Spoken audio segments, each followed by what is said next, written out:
ఈరోజు మన సెమీకండక్టర్‌లో interview question భాగంగా ఇఫ్‌లో ఉండే యూనిక్ ఇఫ్ ఎలా వర్క్ అవుతుందో చూద్దాం. ఇక్కడ దాని యొక్క ఎగ్జాంపుల్ అయితే నేనిచ్చాను. సో, ఇదొక ఇంటర్వ్యూ క్వెషన్ లాగా మనం ట్రీట్ చేయొచ్చు. సో, ఇలాంటి క్వెషన్ ఇచ్చినప్పుడు ఏమొస్తుంది అవుట్‌పుట్? దీని అవుట్‌పుట్ ఏంటి? అసలు ఇది ఎలా బిహేవ్ చేస్తుందని అడుగుతున్నాడనమాట. ఒక ఇంటర్వ్యూలో సపోజ్ ఓకే. సో, ఇక్కడ ఎండ్ మాడ్యూల్ మనకు కనిపిస్తుంది. మధ్యలో ఒక వేరియబుల్ అయితే మనకిక్కడ ఉంది a=4 అని. ఓకే. ఈ a=4 అని ఉంది. అండ్ ఇక్కడ unique if a=002 else if a=3. Okay. So, A4 ఇక్కడ మనకి ఈ కండిషన్ ట్రూ అవ్వలేదు. A2 కాదు, A3 కూడా కాదు. రైట్. అప్పుడు ఎల్స్‌లోకొచ్చి సింపుల్‌గా ప్రింట్ చేస్తుంది.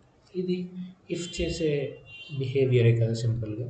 బట్ ఇక్కడ మనకి యూనిక్ అని ఉంది. సో, యూనిక్ అంటే ఏంటి అనంటే ఏదైనా ఒక్కటే కండిషన్ ట్రూ అవ్వాలి. ఎల్స్ ఉండడం వల్ల ఇక్కడ ఇది ఎగ్జిక్యూట్ అయ్యి ప్రాపర్‌గా మనకి సొల్యూషన్ అయితే ఇచ్చేస్తుంది.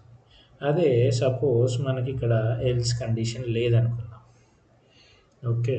ఎల్స్ కండిషన్ లేనప్పుడు ఈ 2 కండిషన్స్ మనకిక్కడ ట్రూ కాదు. సో, ఇలాంటప్పుడు ఏమొస్తుంది అంటే మనకి ఎర్రర్, ఎర్రర్ వస్తుందనమాట. రన్ టైమ్‌లో మనకి ఎర్రర్ వస్తుంది. ఏమనంటే యూనిక్‌నెస్‌గా ఇది ఇఫ్ ఎల్స్ అయితే లేదు.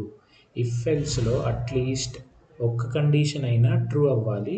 వెన్ యూనిక్ కీవర్డ్ మనము ఇఫ్‌కి యూజ్ చేసినప్పుడు అని అర్థం అనమాట. సో, ఇక్కడ మనకైతే ఎర్రర్ వస్తుందనమాట. That's it.